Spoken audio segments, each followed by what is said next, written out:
I have had a hell of a month when it comes to home technology, home networking technology. Almost all of my foundational technology had to be replaced over the last 3 weeks. And I'm gonna tell you a little bit about everything because I think it all interconnects. The main thing is I have been experiencing network connectivity issues with my Nest, my Google Nest home Wi-Fi mesh system. The system that I have in my house is not the Nest Pro. It's not the newest Wi-Fi 6. It's the previous version.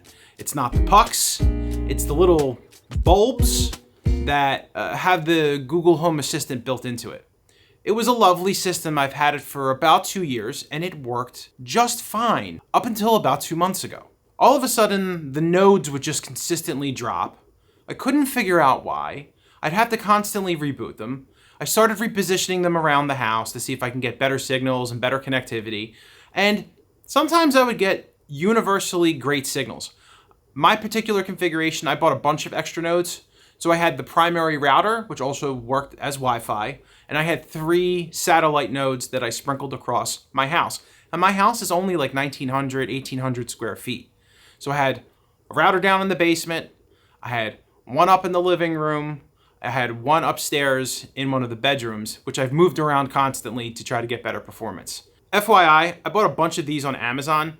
They're the Google Nest holders, so you can snap the Nest in here or the Wi-Fi node in here, and you can plug it into the wall so it can sit in the outlet. These were pretty handy because when I had them in my hallway in my house, there really wasn't a place to put this, so I just put it in the outlet, and it was a good spot for a long time. The story that I've put together on the internet is that over the last couple of months, Google has been rolling out firmware updates to the system. Now, if you have the system, you may or may not know that Google automatically runs the firmware. There's really no control. There are no controls whatsoever to customize the Wi-Fi. It's very, very minimalistic, and it's all built into the Home app, the Google Home app. So there's not a ton of controls. The firmware hits when it hits. It was touted as a security feature, which I get because my old routers, I always used to forget to update the firmware. But they did something in the most recent series of updates to make other home products, like other smart tools. There's a couple of different network protocols and there's some new network protocols. So they updated the firmware to allow these other systems to connect to the tool. And apparently that seems to be the thing that's causing the issue. Obviously, Google has not confirmed this, but it is frustrating a lot of their customers. If you go to their Google Assistance threads, they have customer support threads, or if you go on Reddit, there's a bunch of people that are basically saying, what's going on with my Wi-Fi routers? Nobody can get a straight answer, but there's a lot of talk about these firmware updates being the root of the issue. I should also note that the primary router, the one that is hardwired to the cable modem, never ever seems to have an issue and always performs well. So the connectivity issue seems to be entirely isolated to the nodes. So if you just have the one router at home, I guess maybe you're okay. I don't know. But because I've been trying to troubleshoot these issues for the last 2.5 months, I finally pulled the trigger and bought a completely brand new home Wi-Fi mesh system. And I was torn between the TP LINK DECO system, and then there's an Asus system. To be honest with you, I think that they're both equally great. The Asus was a little bit more expensive, but the reason why I pulled the trigger on the TP LINK DECOs, the model that the package that I bought came with 3 nodes. So they have a 2.5 gigabit Ethernet port in all of the devices, and they're all fundamentally interchangeable. And there was 3 of them, and I bought them for $400. The Asus, very similar setup. I actually think that probably overall it's a little bit slicker. I think that the nodes look nicer, but it was $320 for 2 nodes, and then the third one would have put it over $500. I think that they're both probably pretty good. A couple of things if you're looking at this video looking for advice. The Google system is based on Wi-Fi 5. The new TP Link system and the Asus system is Wi-Fi 6E. Wi-Fi 6E has a better reputation of being able to transmit from node to node. It pushes the broadcast signal further, and I've noticed that it's significantly helped throughout my home. So from a performance perspective, The old Google Nest, while I was down close to the router, down in the basement that's hardwired, that particular node always got very good performance, but it was usually hovering around the maybe 300 megabits per second mark. And as I got upstairs, it would easily drop down to about 100 on the ground floor. And then upstairs in our bedrooms was maybe, if we were lucky, 50 megabits per second, but mostly it averaged probably around 18 to 20. So very, very bad performance upstairs in our bedrooms, which wasn't a huge deal, but as my son is getting older, he's consuming a lot more and the performance issues were becoming more problematic for him. I've had this TP Link system set up in the house for a week now. So I waited. I thought it was better to wait a little while to get some perspective. I am typically getting 300 megabits per second upstairs in our bedrooms. On the ground floor, we're getting somewhere between 350 and 550, depending on what time of day I'm testing it. And again, down in the basement, I'm getting well over 800 megabits per second near the router down in the basement, and that's all wireless. My wired connection, and again, I'm only paying for a gigabit right now, is almost always between 800 and a gigabit in download speeds wired. I was almost never getting that with the Google device. The Google device was usually somewhere in the 600s, almost constantly with the wired connection, so it wasn't terrible. I shouldn't say almost always 600s. A lot of times it was in the 300s, but it never really caused me a problem. But I'm noticing it's very, very significant performance update with the TP Link. I was going to film the whole setup process, but it was so simple. There was nothing to it. It was a couple of clicks. You plug in the router, you power it on, it makes the connection. One bit of advice I will give you, don't turn the other two on until you set the first one up. Don't power them up because it creates like a miniaturized or localized Wi-Fi network that it wants you to connect to so you can configure it. And you have no idea which one is which when you're connecting to them. So just leave the other two on, off, and just set the first one up, and then it'll easily connect to the other two and do the configuration and setup. But it really was 3 or 4 clicks. The only problem that I had was the internet cable modem that I have is only a gigabit connection out. So it's a gigabit to it, and I plugged it into 2.5 gigabits per second port, and it gave me like a little error for that, but everything seems to be working fine. So the configuration was super simple. The experience was simple. The price, again, did I want to drop $400 on a Wi-Fi mesh router system at this point? I didn't, especially with some of the other stuff that I'm going to share with you. But it's significantly better and was also impacting my wife's ability to work. She works upstairs, and with the Google Wi-Fi dropping out all the time, it was impacting her connection for work. So these are much more stable, at least a week in, and they seem to be performing. Again, in my worst spot in the house, it is 10 times faster than what I was getting before, and I'm very pleased with that. Jump edit. I'm about to go into this whole section about a network storage array, and it was so long-winded that I am actually going to re-record it right now. There's no need to get into the amount of detail that I did, so I'm going to save you all misery because I love you. You're my audience.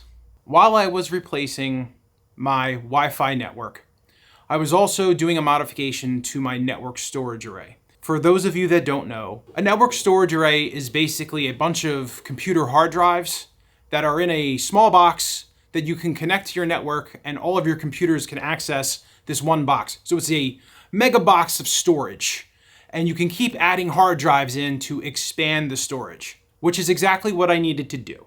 These YouTube videos on these new expensive cameras, they take up a lot of space.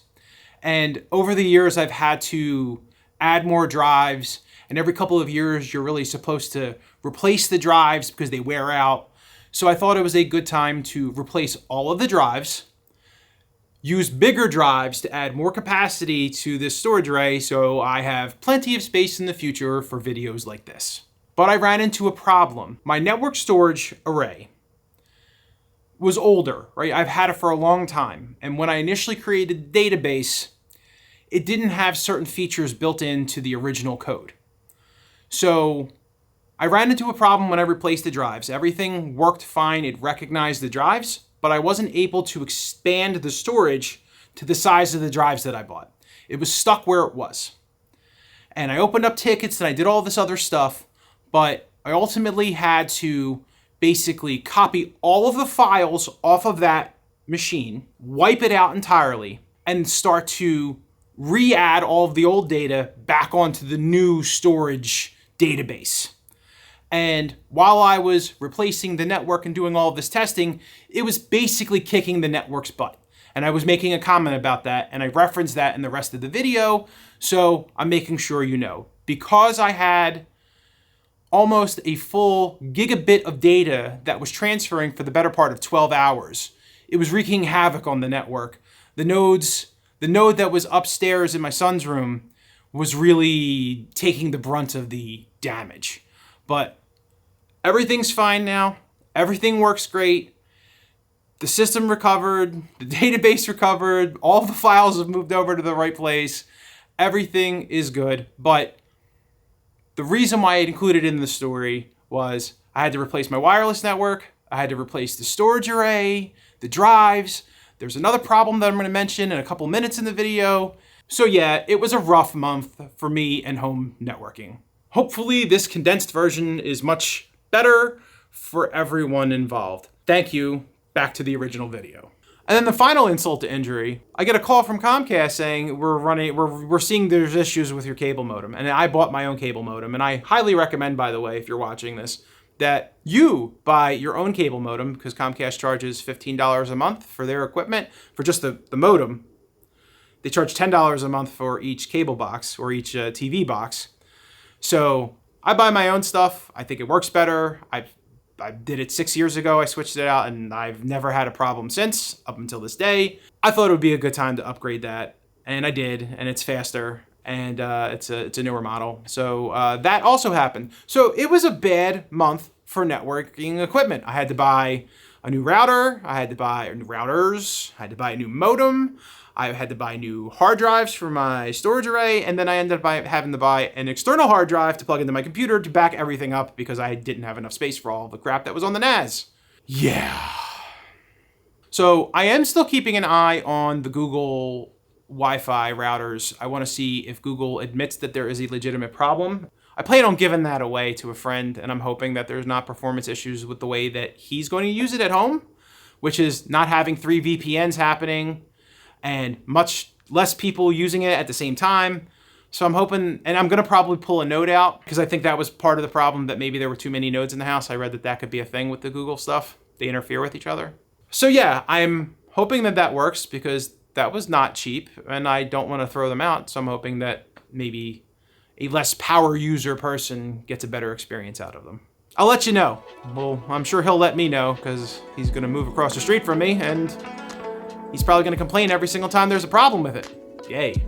If you're in the market for a new home Wi-Fi mesh network, if you have a lot of dead spots, I've had a very good experience with the TP LINK DECO. I highly recommend it. Like I said, I've used it for a week. It has drastically improved the performance of my house. I like the app better. I like having more controls. Maybe if you're more of a novice user, you don't like that. But I like that I can go into an app, I can see the IP addresses of all of the devices that are on my network. It helps troubleshoot other problems. It gives you more information about what's connecting well and what's having problems. So I'm a fan of that. Maybe that's a turn off for you, something to consider, but I do have to admit that the app was extremely easy to use. It was probably 4 or 5 menus, 4 or 5 screens, and then this thing was connected and it was ready to rock and roll. Good product. If you have experience with the Google Mesh, if you have experience with the TP Link, if you have experience with the Asus, drop a note. If you've had problems with your QNAP, or if you have questions about your QNAP, let me know about that too, because I went kind of deep on that. That wasn't great for me. So thank you for watching this. I hope it was informative. Have a great day, and I'll be back with another video in 2 weeks. See you later. Of course, I pick an 80-degree day in late October to film a video. I am sweating. It is hot. The lights, it's hot out.